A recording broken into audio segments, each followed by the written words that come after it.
Iran की सड़कों पर प्रोटेस्ट है और वाशिंगटन की तरफ से दबाव बढ़ता जा रहा है।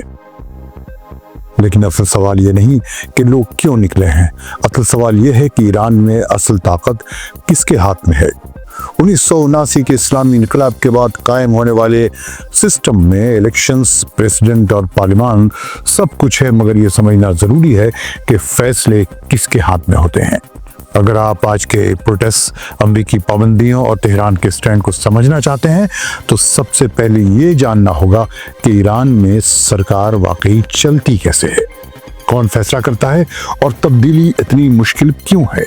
ये वीडियो है इस्लामी इनकलाब के बाद ईरान के पावर सिस्टम की मुकम्मल कहानी। 1979 के इस्लामी इनकलाब के बाद इस्लामी जमहूरिया ईरान या इस्लामिक रिपब्लिक ऑफ ईरान में पावर सिस्टम एक ऐसा यूनिक और कॉम्प्लिकेटेड स्ट्रक्चर है जिसकी मिसाल मॉडर्न दुनिया में कम ही मिलती है।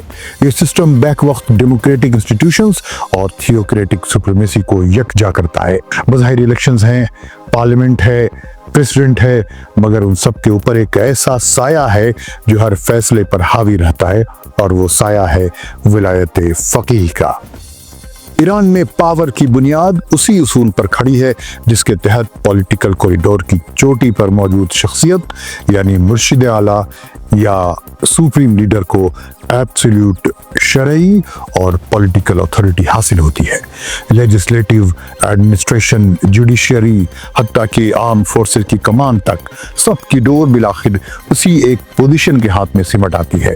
अगरचे मुल्क में प्रेसिडेंट और मजलिस शुरा जैसे इलेक्टेड कॉन्स्टिट्यूशनल इंस्टीट्यूशंस मौजूद हैं, मगर उनकी हरकत एक ऐसे दायरे में लिमिट की हुई है जिसकी निगरानी नॉन इलेक्टेड इंस्टीट्यूशंस करते हैं।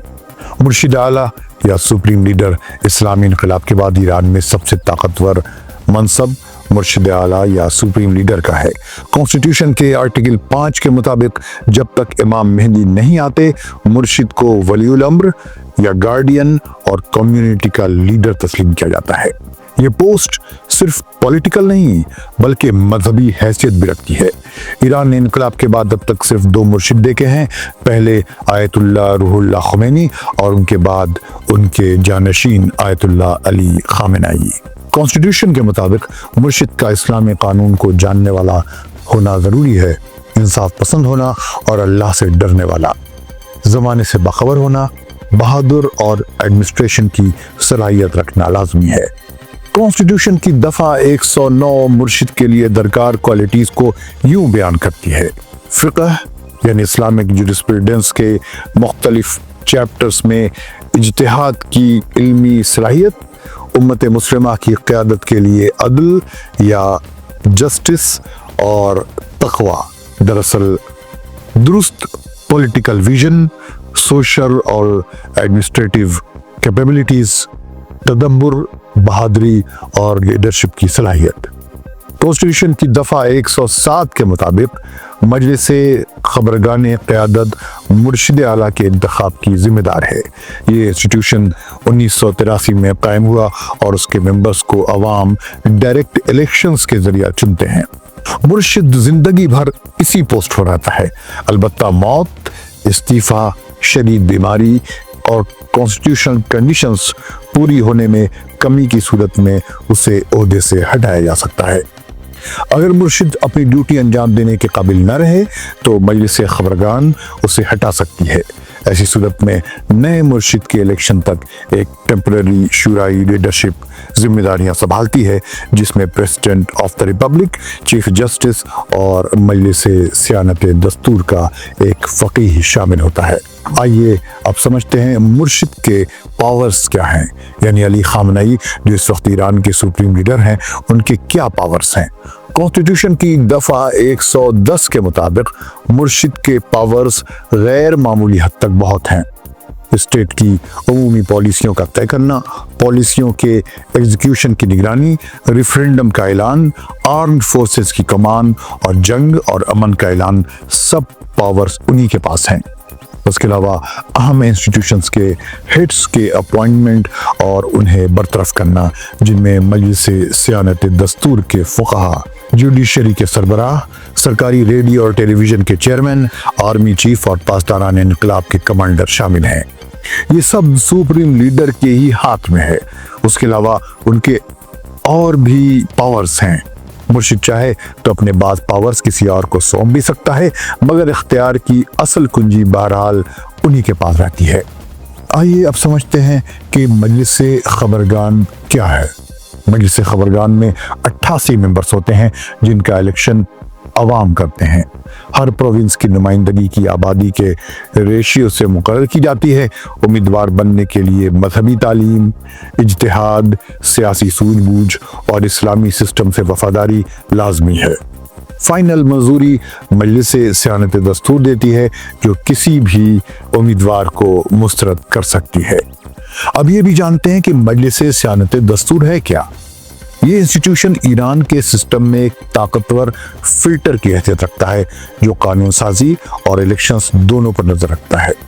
12 मेंबर्स पर मुश्तमिल ये कौंसिल 6 फुकहा, 6 कानूनदानों से बनती है। फुकहा को मुर्शिद नामजद करता है, जबकि कानूनदान जुडिशरी के सरबराह की सिफारिश पर पार्लियामान मुंतखब करती है। ये कौंसिल तमाम इलेक्शंस की निगरानी करती है और उम्मीदवारों की अहलियत जांचती है और पार्लियामेंट के मंजूर करदा कवानीन को शरीयत और कॉन्स्टिट्यूशन के मुताबिकत पर रखती है। मजमे तशखीसे मसलहत सिस्टम। अगर पार्लियामान और मजलिस सियानत दस्तूर के दरमियान किसी कानून पर इख्तलाफ हो तो मजमे तशखीसे मसलहत का सिस्टम फैसला करता है। उसके मेंबर्स का अपॉइंटमेंट भी मुर्शिद करता है और ये इंस्टीट्यूशन मीडिएटर्स का रोल अदा करता है। सदर जमहूरिया या president of the Republic of Iran constitution के मुताबिक सदर मुर्शिद के बाद मुल्क का सबसे बड़ा ओहदेदार है और एडमिनिस्ट्रेशन का हेड होता है, सिवाय उन मामलात के जो डायरेक्ट मुर्शिद से मुतल्लिक हों।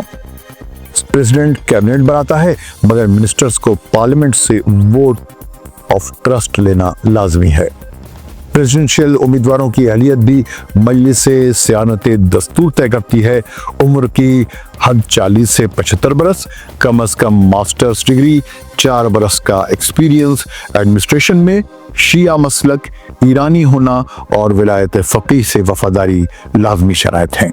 मजलिस शूरा इस्लामी यानी जिसे पार्लियामेंट कहा जाता है, ईरान की पार्लियामेंट में यानी मजलिस शूरा इस्लामी अवाम के इलेक्टेड रिप्रेजेंटेटिव पर मुश्तमिल होती है। मुद्दत कार 4 बरस है और कुल मेंबर्स की तादाद 270 है, जिसमें आबादी के हिसाब से इजाफा मुमकिन है। कॉन्स्टिट्यूशन के मुताबिक अक़लियतों जैसे यहूदी, ज़रतश्ती और मसीही बरादरियों को भी नुमाइंदगी दी जाती है। न्यू ईरान का पावर सिस्टम एक ऐसे कालीन के मानंद है जिसमें जमहूरियत के धागे भी हैं और मजहबी इक़्तिदार के मजबूत गिरह भी। बज़ाहिर नक्श निगार रंगीन है, मगर कालीन को थामने वाले गिरह एक ही हाथ में है और यही वो हकीकत है जो इस्लामी इनकलाब के बाद ईरान की सियासत को समझने की कुंजी बनती है। कमेंट में बताएं ये वीडियो कैसा लगा और इंतज़ार करें दूसरी वीडियो का। तब तक रेडियो देश के देखने वालों को फैजुल हक का सलाम।